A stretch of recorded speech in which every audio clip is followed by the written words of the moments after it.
Pessoal, tudo jóia? Pessoal, novo episódio do Conceptcast, agora com a Aparecida, do setor de planejamento tributário aqui do escritório. Tudo jóia, Aparecida? Tudo jóia, Zé. Olá a todos, meu nome é Aparecida, já faço parte aqui do time Concepção há 4 anos, atuei por muito tempo no setor contábil e atualmente eu faço parte do setor de planejamento. O setor de planejamento é um setor relativamente novo, a gente criou ele bem recente aqui no escritório. De forma bem simples, eu posso resumir que o principal objetivo desse setor é criar metas e ações para fazer com que o cliente ele pague o menor valor possível de tributos, tudo dentro da lei. A gente não pode falar para vocês não vão pagar impostos, mas a gente pode garantir que a gente vai fazer com que esse valor seja o menor possível, tudo em conformidade com a lei. E tudo dentro do planejamento tributário, pessoal. Quando a gente fala planejamento tributário, a gente pega todas as informações do cliente, coloca no papel e faz análise para eles. Nós temos hoje três tipos de tributações, que é o Simples Nacional, o lucro presumido e o lucro real. Então a gente faz uma análise dentro dessas 3 tributações e mostra para o cliente qual a melhor opção. Lembrando que é tudo dentro da legislação. Exatamente. Esse setor, ele nasceu muito com a preocupação que o escritório tem em fornecer um atendimento mais personalizado para o cliente, um setor que a gente possa realmente fazer um raio-x da situação do cliente para poder fornecer para ele soluções, melhores resultados. Então a gente analisa a legislação, vê se tem algumas brechas dentro dessas legislações e a gente, claro, que usa a favor do cliente sempre. Exatamente. Hoje a gente presta um serviço aqui e a gente cobra um valor por esse serviço, mas a gente quer entregar para o cliente muito mais do que guias apenas. A gente quer entregar para ele resultado, a gente quer entregar para ele crescimento, a gente quer entregar para ele soluções. É isso aí, Aparecida. E é muito importante falar nisso porque a análise que a gente fez dos nossos clientes nos últimos 3 anos, graças a Deus, 99% em percentual de crescimento do nosso escritório. Claro que tem alguns clientes que precisam ainda de alguns cuidados, mas, em regra, a maioria dos nossos clientes cresceram aqui dentro. Lembrando que através dessa preocupação, a preocupação na questão contábil, tributária, sempre indicando profissionais para auxiliá-los em outros setores, que eu acho também muito importante, trazendo novidades, trazendo tecnologia, avanços aí que está no dia a dia nosso, eu falo em nível Brasil, tanto em nível de Minas também. Eu falo que em São Paulo hoje tem muitas novidades que a gente nem conhece aqui dentro de Minas. Então a gente está sempre buscando essas informações. Pessoal, um assunto super interessante em relação ao lucro real. A gente vê muitos empresários achando um lucro real como um monstro. Não vai para lucro real não, que você vai ser fiscalizado, o número de autuações suas vai aumentar, o governo vai te olhar com outros olhos. Aparecida, observando que você faz esse planejamento entre Simples Nacional, lucro presumido e lucro real, essa fala, ela procede ou não procede? Realmente é um medo muito pertinente, né, do cliente, essa questão de transacionar do Simples Nacional para o lucro real.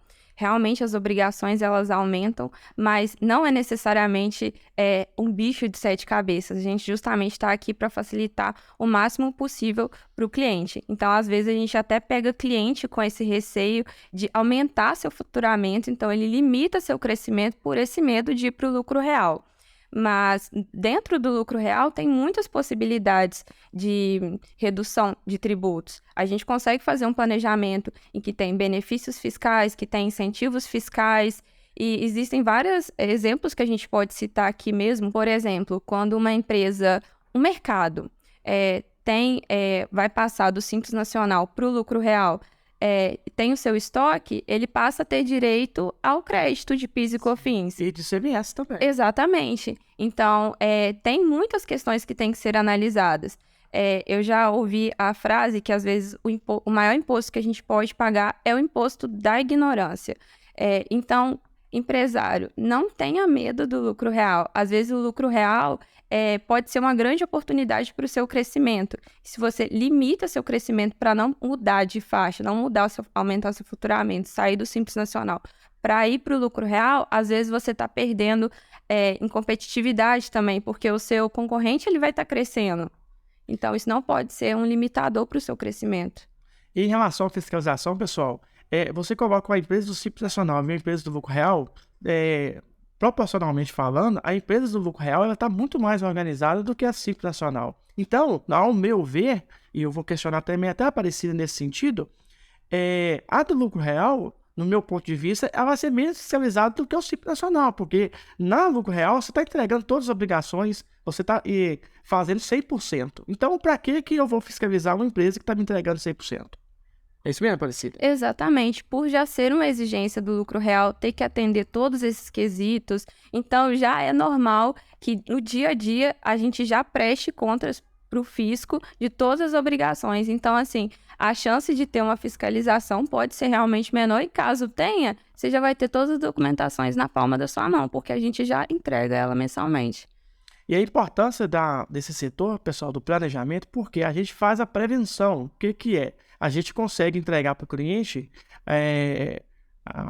relatórios que já dá uma contabilidade fechada antecipada ao do trimestre. Por exemplo, a gente faz fechamento trimestral. Então, antes de fechar o trimestre, a gente já tem resultados próximos daquele real que vai acontecer. Exatamente. A intenção é usar os dados que a gente tem da maneira mais inteligente possível, né? Porque a gente pensa assim, depois que já fechou o trimestre, não tem mais o que ser feito, vai ser aquele valor ali que você teria que pagar. Então, com o planejamento, a gente consegue, antes de efetivamente fechar, fazer o levantamento desse dado, passar para o cliente e conseguir mudar alguma coisa, melhorar aquele tributo que ele iria pagar. Então, o que eu falei, parceria. Hoje nós não temos clientes, nós temos parceiros. Parceiro é o quê? Se o cliente cresce, a gente cresce junto também, junto com eles. Falar também da questão dos nossos diferenciais aqui do escritório. O que você fala aí? O que está diferente? O que a gente está entregando a mais para o cliente? Eu diria que a concepção contabilidade, ela tem basicamente 2 diferenciais. O primeiro é fazer o básico muito bem feito. Porque também não adianta a gente se preocupar em oferecer um serviço a mais se a gente não presta o básico de forma muito bem feita. Então, a gente tem muito essa preocupação de entregar o serviço bem feito, de qualidade, em tempo hábil para o cliente. Então, eu acho isso muito importante. Se comprometer e entregar aquilo que a gente prometeu, que é uma segurança contábil e jurídica para o cliente. E é importante, quando a gente faz o fechamento com o cliente, a gente sempre fala isso. Nós não vendemos milagre. A gente dá o melhor do nosso escritório. É super importante isso, pessoal. E o segundo ponto é viver em constante melhoria. A gente acredita que tudo que é feito tem que ser bem feito. E tudo que é bem feito, mesmo assim, ainda pode ser melhorado. Então, atualmente, igual eu falei, a gente criou recentemente esse setor de planejamento. A gente já possuía os outros 3 setores mais convencionais. O setor fiscal, RH e contábil, muito bem estruturados, né? Cada ponto de contato com o cliente, ou seja, cada percepção que o cliente tem com cada um desses setores é muito importante, porque é ali que ele cria o laço de confiança no nosso trabalho. Então, a gente já tinha esses 3 setores muito bem estruturados, é aquela questão do básico bem feito. Então, a gente veio ainda incrementando essa questão do setor de planejamento, para justamente a gente conseguir oferecer um serviço mais ainda consultivo para o cliente, que consiga entregar para ele melhores ainda resultados. Pessoal, para dar um exemplo bem prático, aqui no escritório que aconteceu, tinha um cliente, do Simples Nacional, veio para o escritório e nós transformamos ele em lucro real. E o grande benefício que ele teve é o quê? Que quando eu passei para o lucro real, ele tinha o benefício de crédito de ICMS na saída de 50% de redução, que é a presunção. Então, ele deixou de pagar um valor muito grande no Simples Nacional e passando para o lucro real pagando menor, cerca de 50% menor, só no efeito de mudança de tributação. Então, nós não fizemos mágica, nós simplesmente analisamos o caso dele e conseguimos reduzir o imposto dele aí de cerca de mais de 50%. Esse é um exemplo prático, né, que a gente tem aqui de como que estudar a realidade da empresa faz diferença, né? Se você não estudar a fundo, não conhece a fundo o cliente, você não estuda o produto que ela vende, você não consegue passar essas alternativas para o cliente. Nós estamos falando muito de comércio, indústria, tem exemplo de posto de gasolina, muito posto de gasolina enquadrado errado no Simples Nacional, às vezes até no lucro presumido, e dá para enquadrar no lucro real, que o lucro do posto de gasolina é muito pequeno, e às vezes tem uma despesa muito alta. Então a gente consegue economizar um valor assim, exorbitante para o cliente. E esse dinheiro, ele pode reinvestir na sua empresa e fazer a sua empresa crescer ainda muito mais. Pessoal, agradecer a vocês aí pela paciência, tá? De ouvir a gente, mas foi um bate-papo legal, acho interessante para os empresários, até para os estudantes que estão formando aí. Foi muito gratificante participar desse momento. Eu acho que é muito necessário, né? Então, promover esses momentos vai ser muito interessante para todo mundo. Agradecer também e até a próxima.